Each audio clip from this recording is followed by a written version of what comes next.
चलिए सीधे लिए चलते हैं प्रेस कॉन्फ्रेंस में। बिहार की राजनीति में महागठबंधन में सीटों का बंटवारा।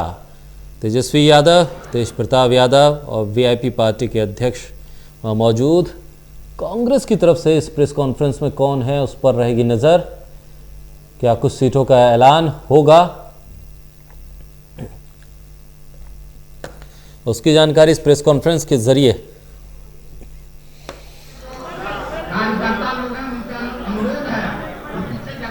संयुक्त प्रेस कॉन्फ्रेंस। दरअसल अब नामांकन की प्रक्रिया 1 तारीख से शुरू हो गई, लेकिन अभी तक एनडीए और महागठबंधन दोनों की तरफ से ही सीटों को लेकर कोई स्थिति स्पष्ट नहीं है। दोनों ही गठबंधन की तरफ से ना अभी तक कोई उम्मीदवारों की सूची जारी हुई है। अब प्रेस कॉन्फ्रेंस हो रही है। तेजस्वी यादव, तेज प्रताप यादव मौजूद हैं। क्या फार्मूला तय हुआ और किस पार्टी को कितनी सीटें दी जा रही हैं, कौन कहां से चुनाव लड़ेगा,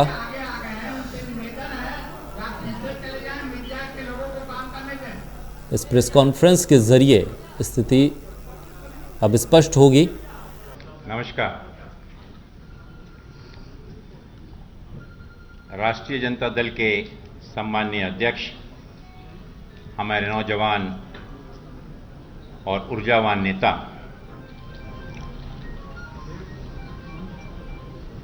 भाई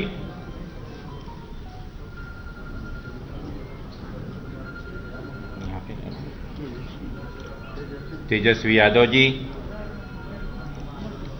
राष्ट्रीय जनता दल के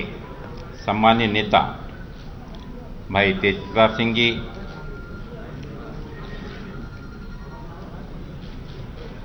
कांग्रेस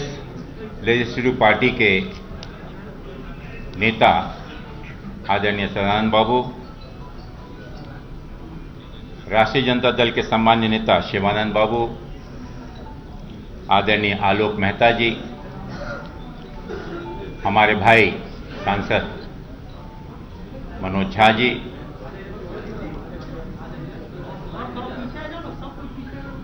माले पार्टी के सम्माननीय रामेश्वर प्रसाद जी, श्री प्रणत कुमार जी, सीपीआई के आदरणीय राम नरेश पांडे जी, श्री रामनुज कुमार जी, सीपीएम के सम्माननीय अवधेश कुमार जी, श्री अरुण कुमार मिश्र जी, वीआईपी पार्टी के सम्माननीय मुकेश साहनी जी,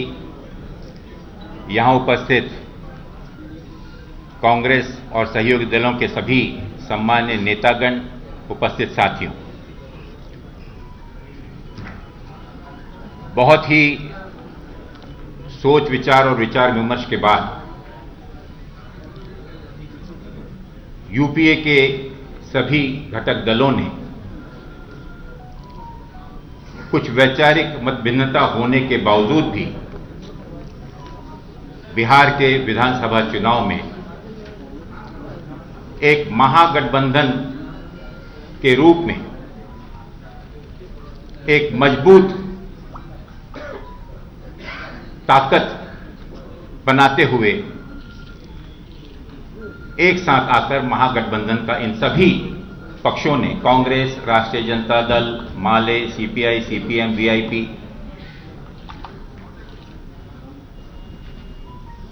एक मजबूत गठबंधन का एक साथ आने का निर्णय लिया है। मैं स्वागत करता हूं हमारे युवा और बहुत ही प्रभावशील नेता भाई तेजस्वी यादव जी का, कि पिछले दिनों 2015 में भी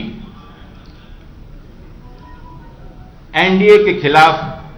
भारतीय जनता पार्टी की कुनीतियों के खिलाफ इसी प्रकार का एक महागठबंधन बना था और पूरे प्रदेश की जनता ने भारतीय जनता पार्टी और मोदी जी के खिलाफ इस मोर्चे को भारी बहुमत दिया था। लेकिन दुर्भाग्यवश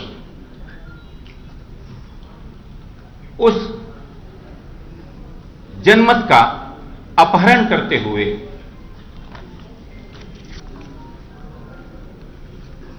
वही आदरणीय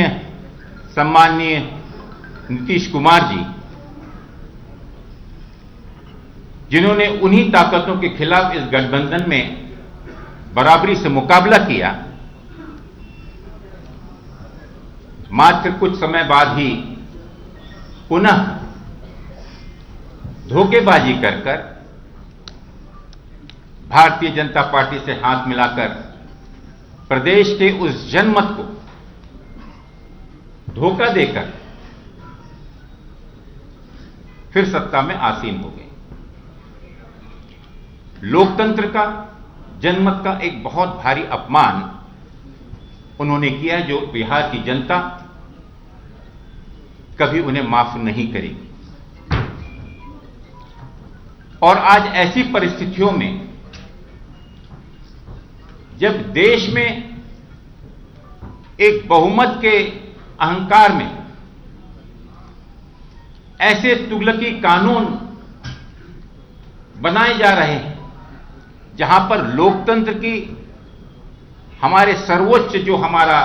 पंचायत है, पार्लियामेंट, उनके सभी वैधानिक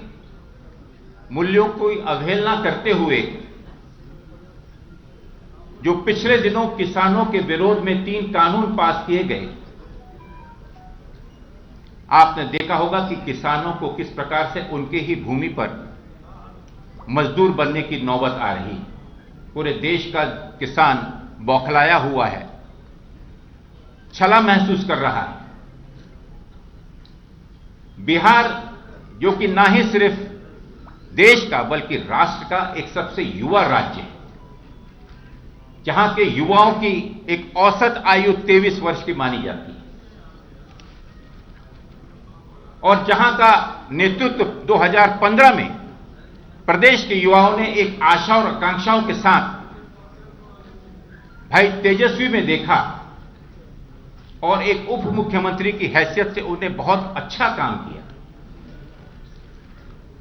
युवाओं को उम्मीद बनी, आशा बनी कि उनकी आवाज, उनका चेहरा बनकर एक युवा साथी जो संघर्ष कर रहा है, और एक ऐसे पुत्र का, एक ऐसे पिता का पुत्र है माननीय लालू यादव जी, जो कि पूरे प्रदेश में नहीं बल्कि पूरे देश के अंदर में एक गरीब का चेहरा हमेशा माने जाते रहे हैं। एक संवेदनशील व्यक्ति जो कि गरीबी से उठकर आया, जिसने गरीबी देखा हो, गरीब की भावनाओं को जानता हो, और उनकी भावनाओं का पूर्ण सम्मान करते हुए, उनकी आवाज बनते हुए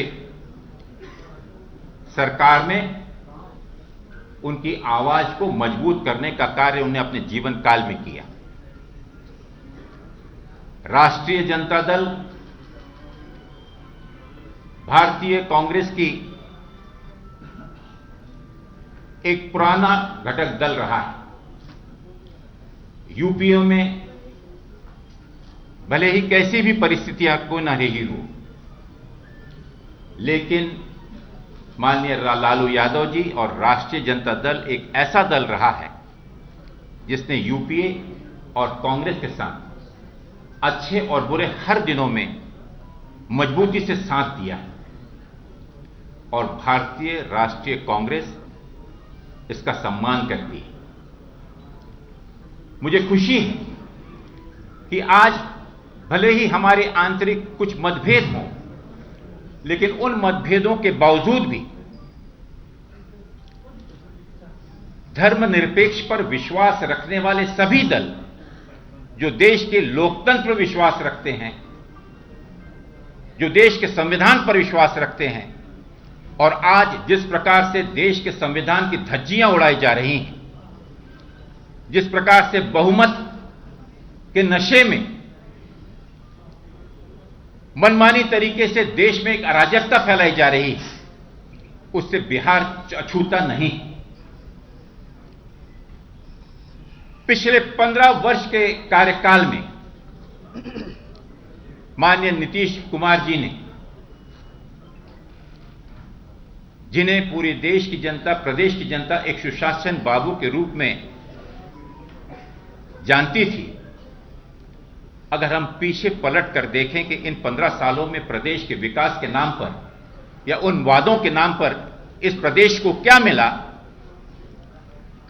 तो मात्र एक मायूसी, धोखाधड़ी और जुमलेबाजी के अलावा प्रदेश की जनता बड़ी निराशा से इस ओर देख रही है। और विशेष रूप से पिछले 3 वर्षों में जिस प्रकार से भारतीय जनता पार्टी के एक बंधक सरकार के रूप में प्रदेश की सरकार काम कर रही है, जहां नीतीश बाबू को एक सोशलिस्ट नेता के रूप में हर व्यक्ति सम्मान करता था, वहां पर एक लाचार मुख्यमंत्री के रूप में जिस प्रकार से प्रदेश की जनता के साथ छलावा हो रहा है, चाहे प्रदेश का लॉ एंड ऑर्डर हो, बेरोजगारी का मामला हो, प्रदेश के युवाओं के साथ किया गया जो वादा पिछले दिनों सरकार ने किया था, उससे वादा खिलाफी हो, आज सबसे बड़ी बेरोजगारी अगर आप देखें तो अन्य प्रदेशों की तुलना में बिहार सबसे अव्वल दर्जे पर है। हमारे वो रोजगार, हमारे वो प्रवासी मजदूर जो आज मैं समझता हूं कि हिंदुस्तान के हर राज्य में, हर प्रदेश में, हर शहर में यहां पर रोजगार न होने के कारण अपने परिवार का पेट पालने के लिए पूरे देश के राष्ट्र निर्माण में लगे हुए हैं। जब कोरोना जैसी महामारी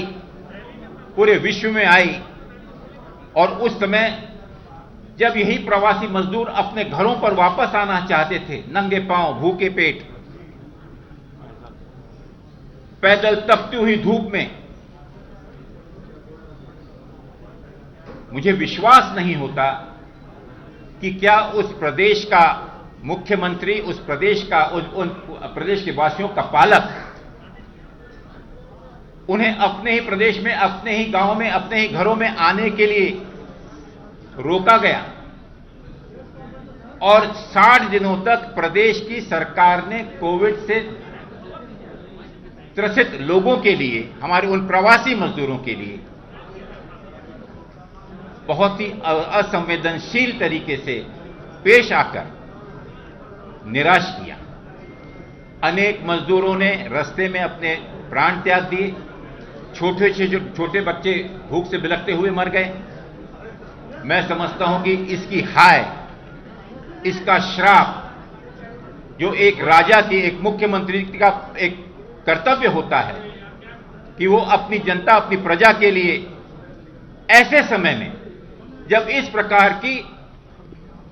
बीमारी फैली हो, एक संक्रमण जो पूरे दुनिया में, विश्व में फैला हुआ हो और हर एक व्यक्ति अपने जान के लिए दौड़ रहा हो, ऐसे अवसर पर